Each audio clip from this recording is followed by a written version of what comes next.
can always add them. So, Tanya, I'll go ahead and start the meeting. If you could call the roll, please. Yes, sir. Roberta Abdul Salam. Roberta Abdul Salam. Robbie Ash. Did I unmute myself? I got you. Robbie Ash. Jim Durrett. Roderick Edmond. Bill Floyd.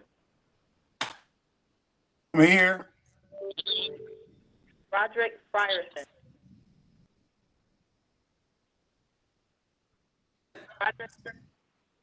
Ryan Glover. Terry Griffin. Here. Rita Hardage. I'm here. Alicia Ivy. Russell McMurray. Al Pond. Present. Rita Scott. Rita Scott. She is on. Okay, thank you. Mr. Chairman, you have 7 board members that are on the line. Okay, thank you. You hear me? I do.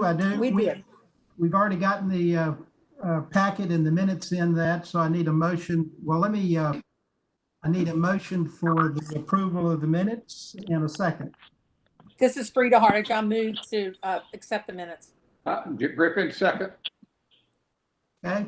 Following our procedure, I'll just ask, are there any abstentions? Are there any noes? We will say the minutes were approved unanimously. Next item on the agenda is Emil's package. We're going through the internal audit briefing, and Emil will turn that over to you. Thank you, Mr. Pont. Mr. Parker, members of the MARTA board, good morning, and thank you for joining the audit committee meeting. The internal audit activity briefing today will cover the fourth quarter of MARTA's fiscal year 20 from April 1st, 2020 to June 30th, 2020. That's the period covered under this reporting.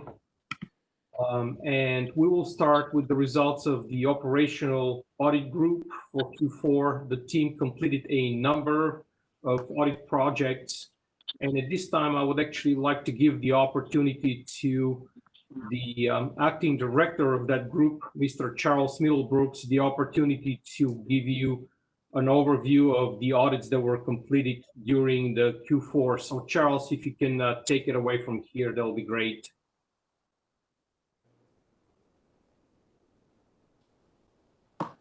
Okay. Good morning. During the fourth quarter of FY20, the Operations Audit Group completed a total of 5 audits: the SOX 1 audit, the rail car maintenance audit, the employee time reported controls audit, and the police property and evidence audit were all rated low and therefore will not be discussed during this meeting. The vertical transportation contract management audit was rated as high risk and will be the topic of discussion during this meeting. Internal audit was requested to perform this audit by the Chief of Rail Operations and the Director of Vertical Transportation based on their concerns about the performance of the elevator escalator contractor. The purpose of this audit was to determine if Schindler Elevator Corporation is performing in accordance to its elevator and escalator contract, and to determine if the Office of Vertical Transportation has properly monitoring controls over the elevator and escalator contractor. We reviewed the elevator and escalator contract to determine what deliverables were required. Based on the identified deliverables, we developed and performed various audit tests. The scope of this audit covered a time period of January 2019 through January 2020 and focused on operations and maintenance controls. A total of 6 findings were noted. Of those 6, 4 findings were significant. Those are the findings that will be discussed today. The first thing we noted was the contractor's failure to perform periodic testing. Annual periodic testing of both elevator and escalator units are required to ensure equipment reliability and safety. We determined that 13 out of 148, that's 9% of escalators, only received an annual periodic exam. Additionally, we noted that no periodic exams were performed on the 91 elevators throughout the MARTA rail system. Next, we noted that the contractor was not performing timely preventive maintenance. Excuse me. Preventive maintenance services ought to be performed monthly between 21 to 35 days.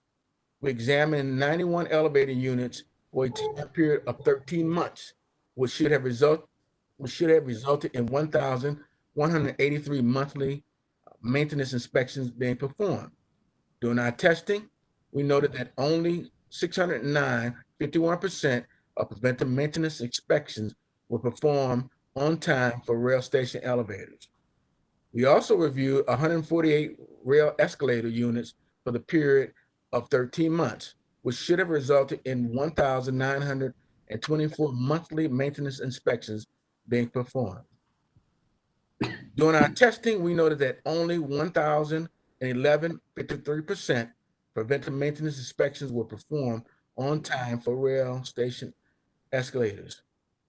Next, we noted the contractor's failure to clean units. The elevator escalator contractor is to perform elevator escalator clean downs on a biannual basis on all units. Additionally, the contractor is supposed to perform an annual escalator corrosion control cleaning, which is a deep clean of both the steps and the risers on the escalators. During our audit, we found that Schindler did not perform cleaning exams in accordance to the contract.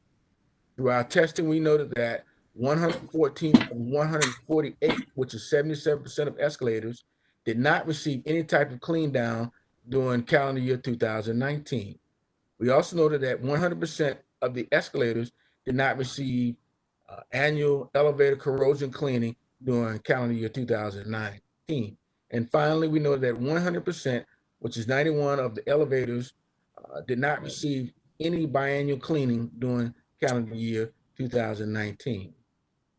These three findings resulted in internal audit recommending the following: language to be added to the contract that would penalize Schindler for non-performance, the enhancement of better contract monitoring, and the increasing of bringing the contractor's awareness of performance issues to the table. The final finding noted was inadequate manpower. Per the review of the elevator and escalator contract, a minimum requirement for full-time contractor maintenance personnel dedicated to the MARTA system should be 17 people. MARTA paid a weekly amount of $113,371 for maintenance personnel and their services. Internal audit reviewed certified payroll registers and determined that the amount of maintenance personnel working for MARTA systems during the calendar year 2019 did not exceed 12 maintenance employees. And in many cases, the maintenance personnel did not work 40 regular hours.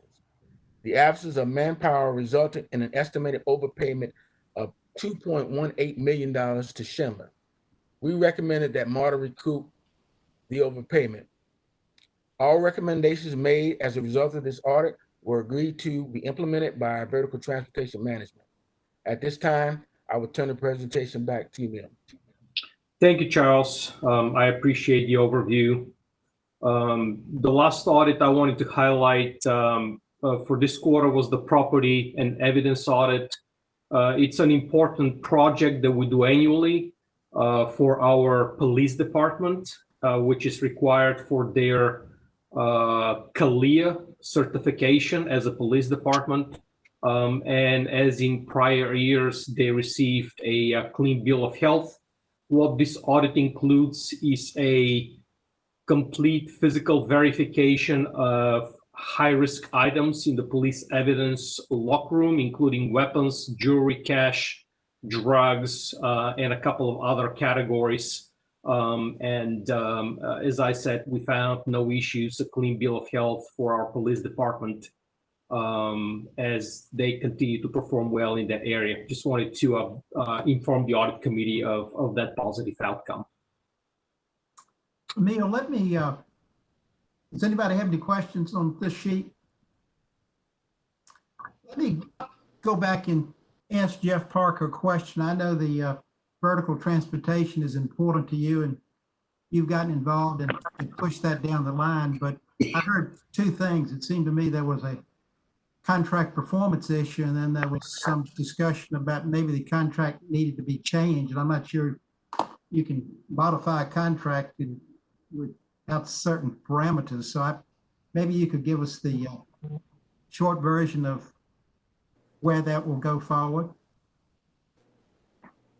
Yeah, you know, I know Emil has shared the audit with Dave Springstead and vertical transportation, and you know, I'm waiting for, you know, an update on the corrective actions. I agree, you know, changes to a contract term in the middle of a contract is not the way to do it. It's enforcement of the terms of the contract. You know, Emil and I have talked about this, and I had asked Emil to perform this audit. I don't know when you and I spoke about it, Emil. It's probably 6 months ago. But you know, I think that what we should do is have vertical transportation come back and kind of provide a update on the you know, the management actions around this and how we're enforcing the terms of the contract. Jeff, this is Frida.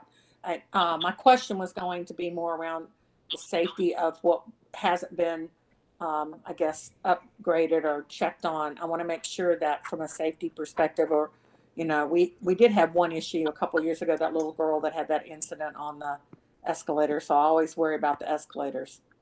Do we need to bring in any other companies to address any of this issue? Well, we have a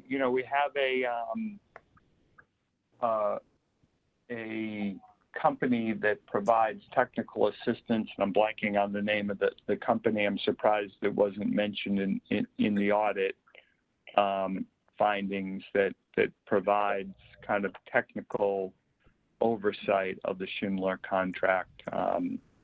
I don't know, Charles, if you know off the top of your head the name of that company. Hey, Mr. Parker, and this was specifically, there are 2 contracts with Schindler, and it's my understanding that this audit was on the O&M for our elevators, not for the overhaul. Is that right? That is correct. And Jeff, this is Liz. I think it's Liz Bates that we utilize as our consultant. Yeah, Liz Bates. Yeah, you're right. Thank you. Mm-hmm. Okay. Any other questions? Okay, Emil, you can proceed. Thank you. We continue to track a number of the prior audit engagements, and more specifically, there are issues which are currently in the process of being remediated. We've covered those in prior audit committee meetings, so I will not go into the detail. We have in the operations space 2 past due issues related to the direct pay and the drug and alcohol policy. The first one relates to automating the external training request form through Oracle, which right now is still being worked on. It's not completely forgotten, but it hasn't crossed the finish line yet, which is why we have marked it as past due. We'll continue to monitor this issue until completion, as this is an important anti-fraud effort on part of the agency. The second one is a bit strange, as this is really impacted by the COVID-19. As we all know, our bus system has been impacted by COVID-19. And at some point, when we go back to a normal state of affairs and a normal operating environment, I think this issue needs to be revisited again. But I guess at this moment, probably not the top priority for our bus transportation, since our bus footprint is different today during COVID-19 time versus what it looks like on a regular normal day in the past. Overall, we're monitoring 19 significant issues and 19 moderate findings from prior audits, and we'll continue to report whether they're in progress, completed, or past due going forward. Moving forward to our information technology audit group, they completed 2 fairly significant audit projects during the quarter, and I would ask David Petrisky. David is the Director of IT Audits within my group, to walk you through the details of those 2 projects. So David, please take it from here. Okay, thank you, Emil. Good morning, everyone. So the first audit report that we want to talk about relates to the Audiovisual Information System Controller software. And you may know that the AVIS upgrade project is a multi-year project. It consists of hardware and software upgrades to provide enhanced messaging to our patrons at the rail stations primarily. And the scope of our audit was limited to the controller software that provides the enhanced messaging capabilities.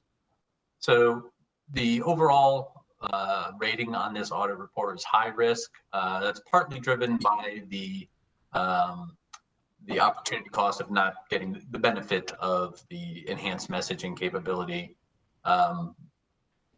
which depends on the release of the controller software.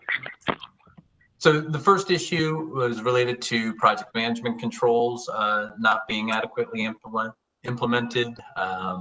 Here we're primarily talking about the actualization of key milestones and using that process to track and manage and accurately report the status of various efforts. The second issue is related to issue management and jeopardy reporting processes. So it's very related to the first finding. If you're not properly actualizing key milestones and using that to track the progress, then your jeopardy reporting processes are implemented. And there were also additional issues with the vendor, Kiewit, in resolving integration and configuration issues with the software, and that has impacted the ability to meet targeted deadlines. So this software was originally expected to be completed by February 2019, and at the time of this audit, it still wasn't in service. So there are efforts to, ongoing efforts to work on these issues between MARTA and the vendor, but we haven't, achieved an acceptable product yet, and so it hasn't been launched. So the third issue is related to controls to detect software security vulnerabilities. So within the project tasks and timeline, there wasn't a step to scan the software for code or configuration vulnerabilities. That is a standard step, and management acknowledged that that would be required before it went into production, but the project team hadn't incorporated that into the project plan. And the fourth issue is related to the project lacking appropriate personnel and key roles. So here, the primary benefiting business unit for this service and this upgraded software is the rail organization, by virtue of their ownership of the communications at the rail stations. And they had not been effectively involved in the early planning stages of the software, particularly in the end user or patron experience. And so some rework has had to be done on this project to reflect a better patron experience. And during the audit, and also in response to some other executive feedback, the project team has gone back and engaged some outside experts to redesign the end user experience. And that those efforts are being incorporated into the sort of the redesign of the software, and that also needs to be completed before they can launch it into production.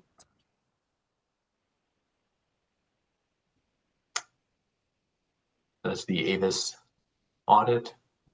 I mean, should I just go on to the next or ask? Yes, please. Yeah, go ahead. Okay. I have one question. Sure. Well, I'll wait until you finish. Go ahead, finish. I'm sorry. Oh, okay. Well, the second audit is related to the mobile ticketing system.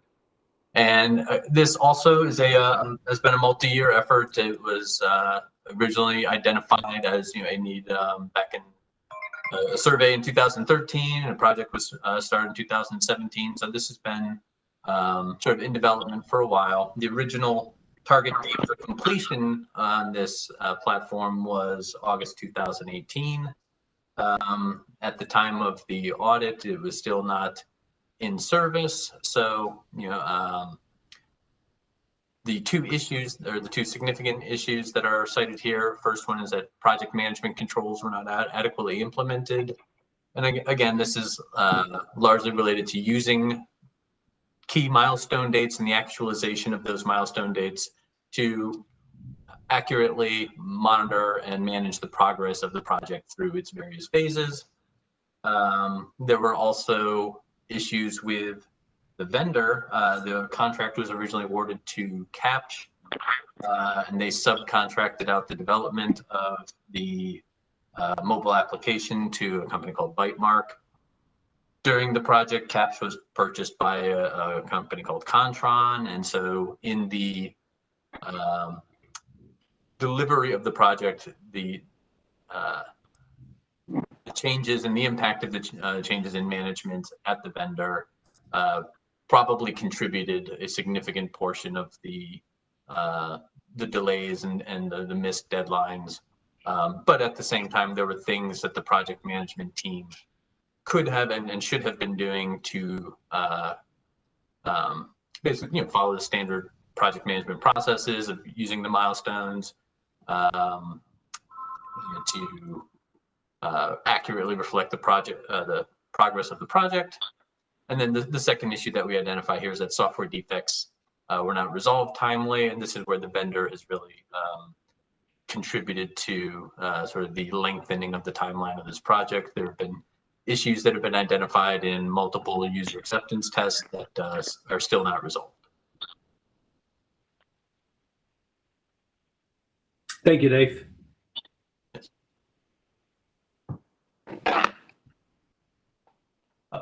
Mr. Chair, I have a question concerning the ABS control software. It's interesting that from what I heard is you're saying that you have to now bring in a consultant that's going to help them with the reprogramming of their software in order to move this project forward. Is that my understanding? Yeah, yes, for the look and feel, or what they're calling like the patron experience. So, what is actually displayed on the video monitors to the people at the train stations. Correct. How does it look? What's the layout, color, and the scheme, and all of that? So that somewhere around the February to May of this year timeframe, some user interface experts were brought in to help with the design. Okay, and this project, is this was this the completion date? You have EST, that mean it was supposed to be completed? That's for the audit report. Yeah, issue date. That will probably, okay. That should be going out this month. Yeah. So do you know how far behind this project is from its estimated completion date?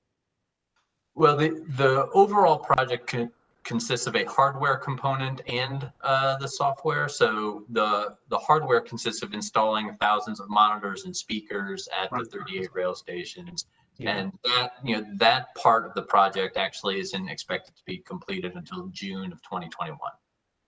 So okay.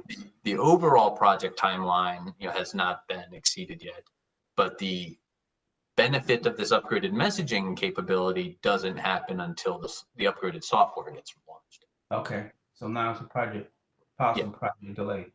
Well, thank you. I know that I've seen them working on the platforms at the station and doing the hardware installation. Yes. And I was just observing how they were working as a crew. But my observation once again is, it can be impactful if they're starting and stopping and starting and stopping. But okay, thank you for that clarity. Appreciate it. Thank you. Okay, any other questions? All right, Emil. And then if you can continue with the previous audits, because I think we have 2 past due issues that we're tracking. Overall, we're tracking 17 significant findings in the IT audit space and 5 moderate findings. We have 2 of the 17 that are past due, and Dave would give you just a little bit more color around these 2 findings. Yeah, so these are both from the end user cybersecurity review audit that we completed and issued last June. And the first issue is related to the fact that our hardline connections to the network. So basically, you can plug in your computer into an Ethernet port at a conference room or whatever, is not authenticating the device that's plugging in. So you can connect to the network without being a registered device. And that is being addressed. IT is in the process of upgrading some Cisco switches and things like that. And so I think the effort is largely addressed, but there are still some environments that are not completed yet, and so that's why the issue is still open. There is the second issue. Oh, I'm sorry, was there a question? This is Bill Floyd, and I have a question about the previous thing. I was talking to the computer by myself for a long time, but we go, are we going to wait, Mr. Chairman?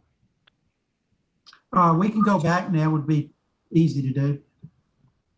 One concerns the audio visual, and I believe the state gave us the money for that project. And my question is it looks to me like some of this, is this information reported to the state? Does it jeopardize the funding?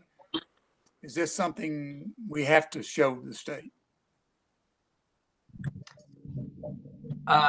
This audit didn't include any analysis of the funding or the payments in its scope. So I would have to defer to maybe Kirk might know that better than me.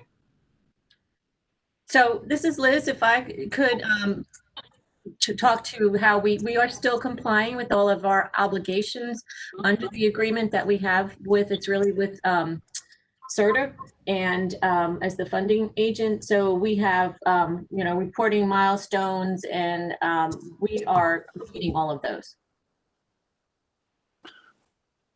But we haven't audited that part of it yet, or is it necessary to even do that? They have not requested any type of an audit at this point. I think as we get closer, to the completion date, there will probably be a closeout audit for just accounting for the funding mechanisms. Now we don't anticipate any conflict with the state on providing the funds, right? Correct, yes. Okay, my last question had to do with the mobile ticketing thing. And I noticed you said in there that there were several software issues that had not been resolved and they'd been asked about. My question is why? And is it just they're not trying to fix them, or they're trying to fix them and can't fix them? I know these software, trying to fix a piece of software to me is like an incredibly complex and involved process that I don't understand how to do it. But why are these not? Is Kirk on the line? Yes, sir, I am. You want to, he just provided a briefing on this the other day to me and the rest of the C team. So do you want to share kind of an update where we are? Yes. So we have a process whereby when the vendor corrects the software issues, we run it through testing again. And what the audit's referring to is that the QA internal quality check of the vendor, when they would give us a fix, we would retest it, but we would find issues that either had not been completely fixed or they would break something new. So what's happening is it's delayed the process or the project, but we have been fixing each of the issues. So we're at a state now where we're down to one defect that we're fixing. So it's resulted in delays. It has not led to any issues with the quality of the product. And the vendor has ultimately fixed each of the issues we've identified. Okay, And thank you very much. Accumulating liquidated damages. Kirk, also, aren't we accumulating liquidated damages on that delay in this project according to the contract? We have liquidated damages that we have accrued credits to our account, in part caused by this issue.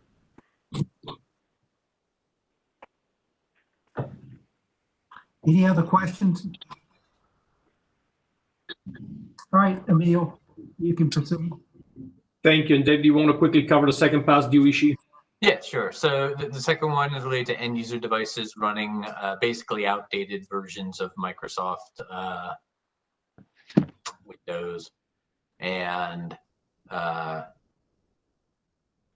there is a process that IT is using to identify those and upgrade the end user devices. And we've been getting periodic updates from them, but we haven't seen the traction or the improvement in the overall or number of devices running this unsupported software. So we continue to work with them to monitor their processes and look to see some improvement in the outcomes before we close this issue out. Thank you, Dave. And then we continue to monitor the issues that came out of the recent audit of the train control and SCADA systems. This audit was discussed in a prior audit committee meeting, so we won't go into the details of that again. Again, tracking 17 significant and 5 moderate findings in the IT audit space. The contract audit group completed 21 audit reviews. And as a reminder, in the contract audit space, it's a pipeline. We don't necessarily have an initial plan of what we're going to audit. We audit different type of contract elements as they come along or as management requests those audits. So it's an ongoing pipeline. It's a high productivity group. In this quarter, we identified 187,000 approximately unallowable costs in overhead reviews. And we're working on 17 new projects, or at the end of June, we were working on 17 new projects, and we'll continue to do new projects as they come along. For the purposes of creating additional awareness around the work of internal audit in general, I thought it would be helpful for us to maybe do just a slightly deeper dive this time around into the contract audit group, just to understand the nature of their work, the various different type of audits that they do. So I wanted to invite Ms. Tiffany Jackson, who is the head of that audit team, to maybe spend the next several minutes kind of going into a little bit more detail around the nature of the contract audit branch and the type of audit and reviews that they do. So Tiffany, I'll turn it over to you if you don't mind. Go ahead and unmute yourself and maybe highlight your team's work to the audit committee.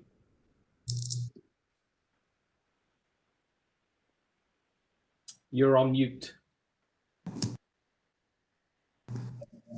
Good morning. Good morning. Good morning. Good morning, Mr. Pond and Mr. Parker, the audit committee. The contract audit group is comprised of 4 auditors, and again, I serve as the audit managers. The group conducts 8 different types of audits, And I will briefly highlight those audits during the next couple of slides. The first type of review is the rate review. The two main objectives here is to review labor rates and to review the proposed overhead rates to ensure compliance with the federal acquisition regulations. Once the rates are reviewed, we submit a report to our contracts and procurement department, and those rates are applied to various task orders and billings. In FY21, we identified $3.4 million of unallowable costs per the FAR. You mean in FY20?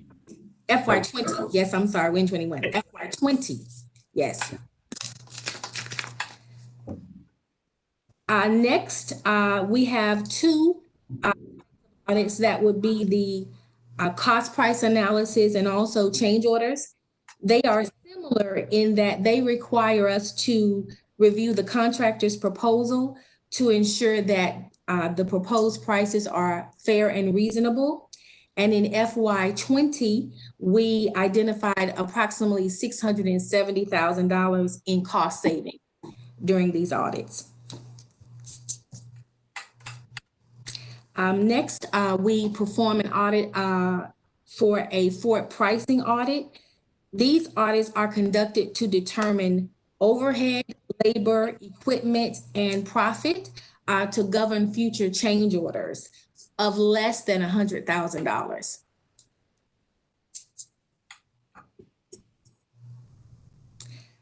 We also perform something that we called end of the project audits, and the most common of the two closeout audit.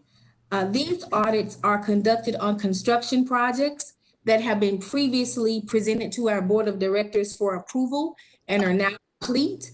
The review ensures that the contract was executed in accordance with MARTA's policies and procedures, and we also verified that the funds were correctly expended. The other audit that we sometimes are requested to perform is the incurred cost audit, or what we also call the true-up audit. And this audit is conducted to ensure that funds are expended in accordance with policies and procedures. Lastly, we conduct Buy America audits. These audits are performed when the authority procures rolling stock. Rolling stock for us is a variety of things, but most commonly trains and buses, and this requires federal funding. It is important to note that when we are procuring rolling stock, we're subject to two separate reviews. One is the pre-award Buy America audit and also the post-delivery. It is also important to note that we are trying to review objectives, and those objectives in this particular audit is whether the cost of the components and subcomponents produced in the U.S. meet the federal requirements, and those federal requirements are highlighted on the slide. And then last, we determine whether the final assembly for the rolling stock occurs in the U.S. Thank you, Tiffany. Oh, you're welcome. The next segment of the presentation will include the fraud, waste, and abuse activities.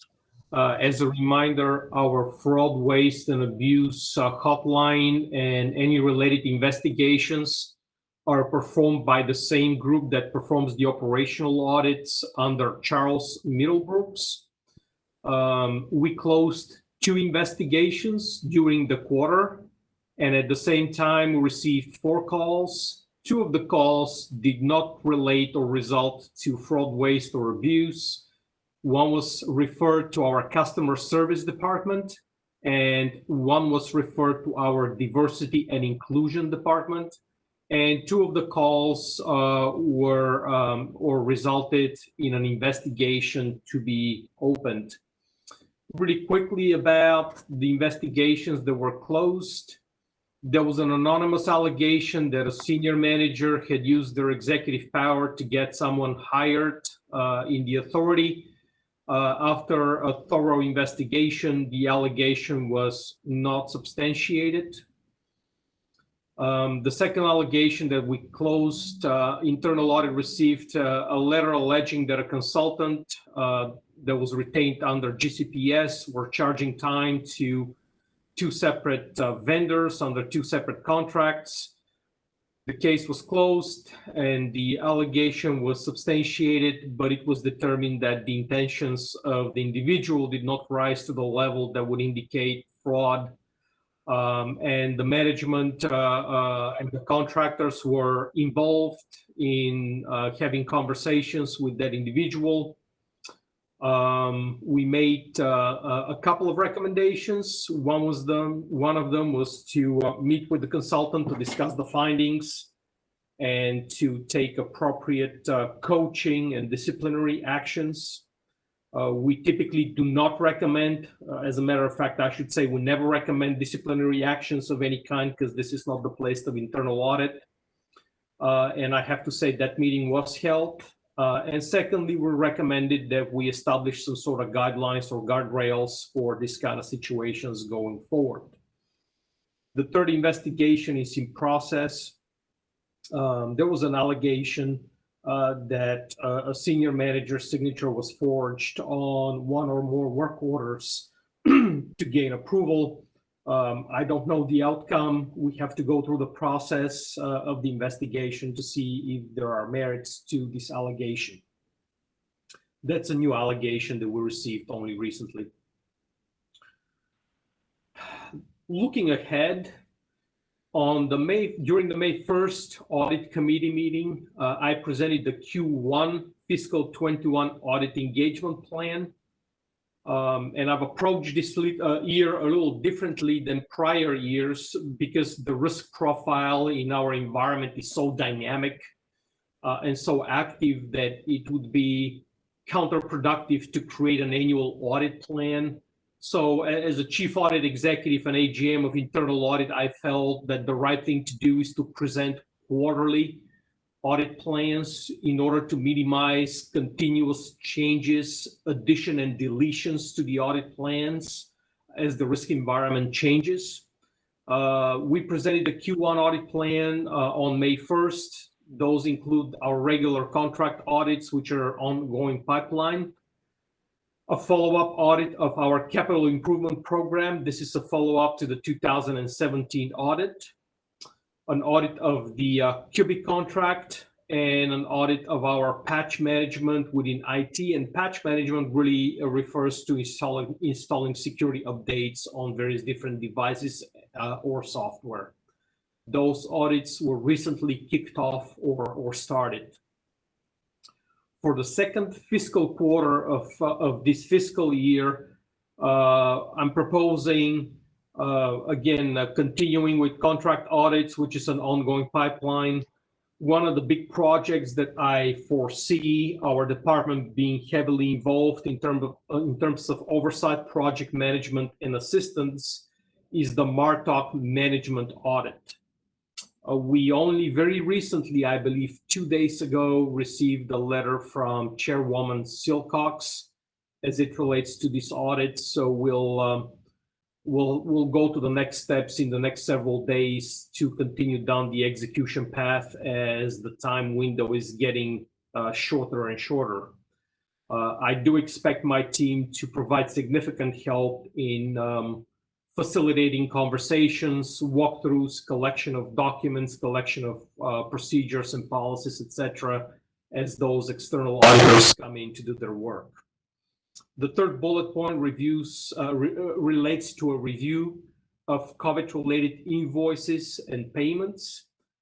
This is a fairly typical audit in the transit industry. As a matter of fact, I was attending and participating in an APTA audit professionals and CAE forum 2 days ago. And 68% of the audit shops that were surveyed have this on their audit plan. The last audit is kind of what I call phase 2 of our train control system and SCADA environment. It's what we call SCADA TCS production support audit. But it's really mostly focused on continuing to review the security controls in that system. We did phase 1 and reported that in the January audit committee meeting.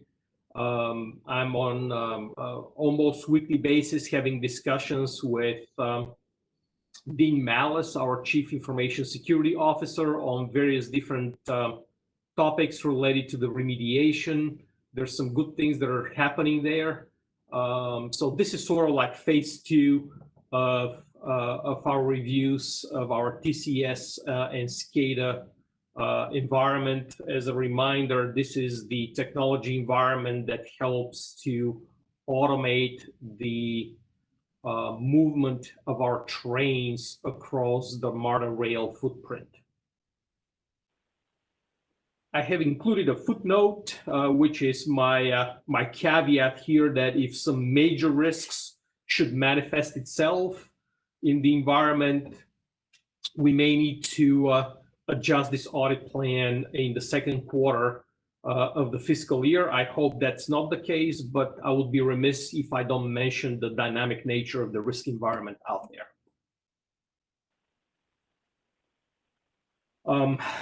And then finally, I wanted to highlight an effort which the Department of Internal Audit have been going through.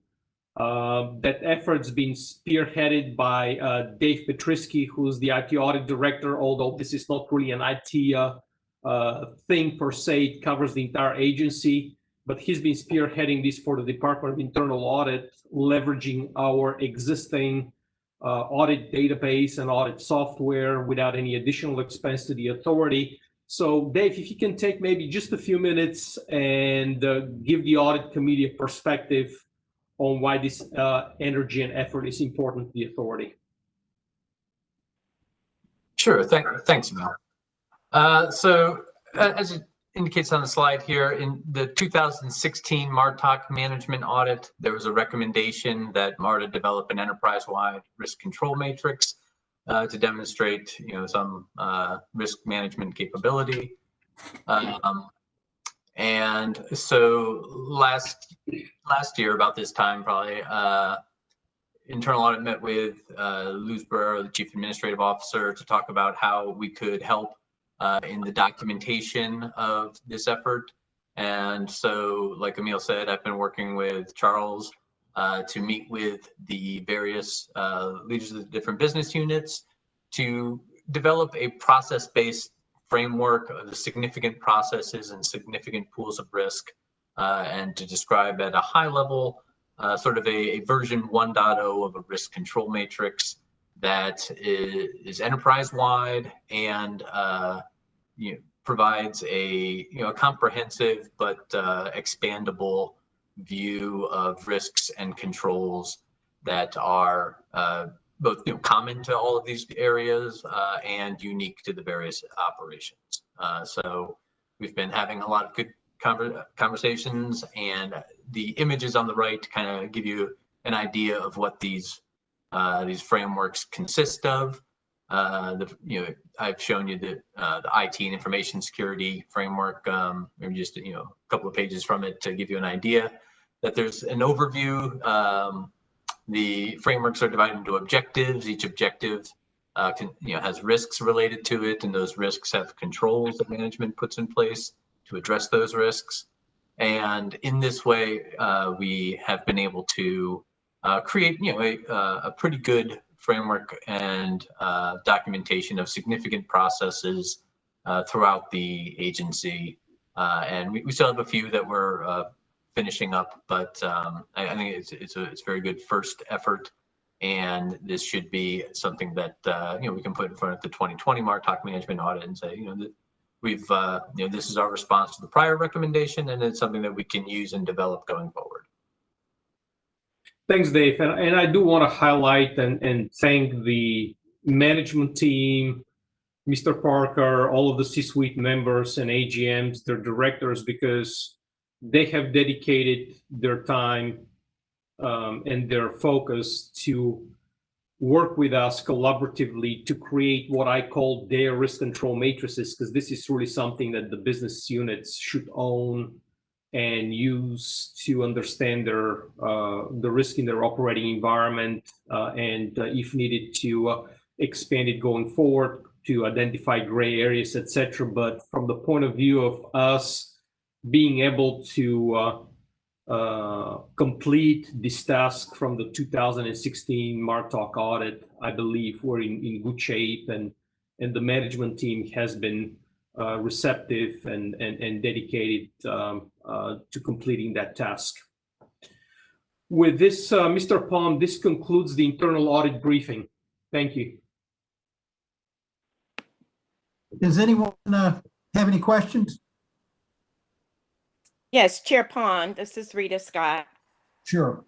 Any documentation that substantiates the audit findings is available if requested, is that correct?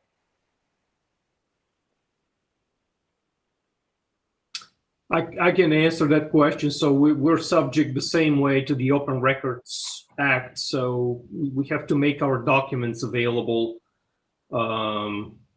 under the law in the state of Georgia. Thank you. I want to make sure. Mm-hmm. Any other questions?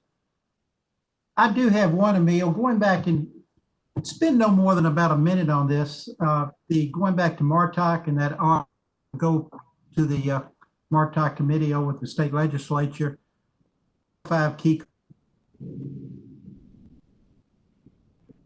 I'm sorry. Mr. Pond, I apologize. I think the line got cut a little bit. The MARTA audit, can you spend just very concisely about a minute just going over the 4 or 5 categories that would go into the audit that goes back to the state? Okay. The guidance and the request we've received from the state and the MARTA committee is to engage one of a certain number of firms that have a state contract, and that was presented in a letter to MARTA and Mr. Parker, and to follow with a fairly comprehensive audit of the MARTA management.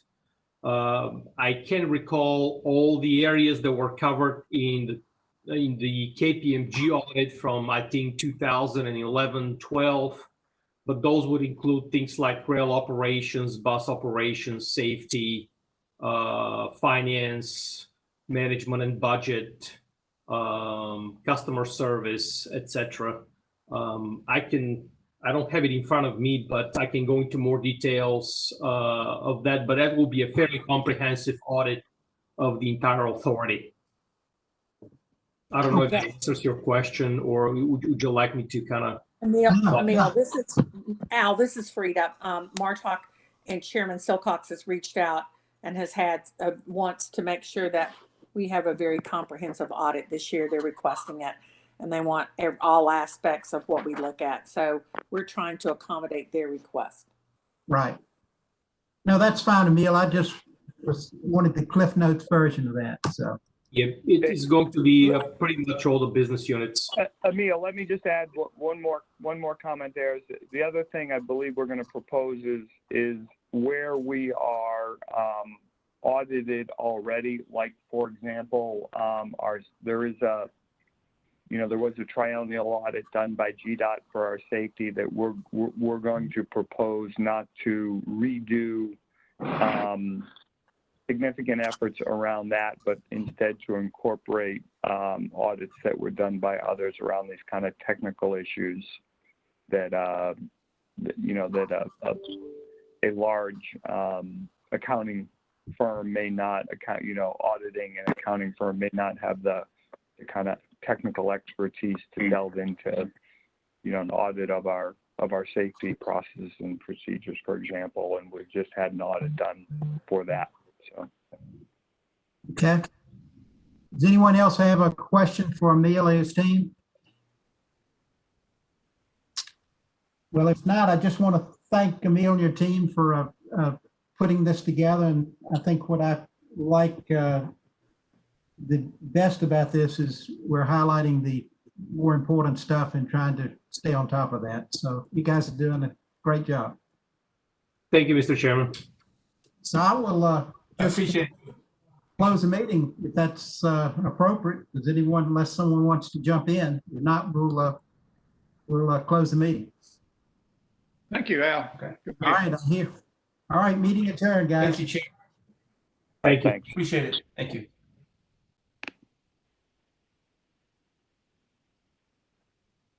Have a good day, everybody. Have a good day.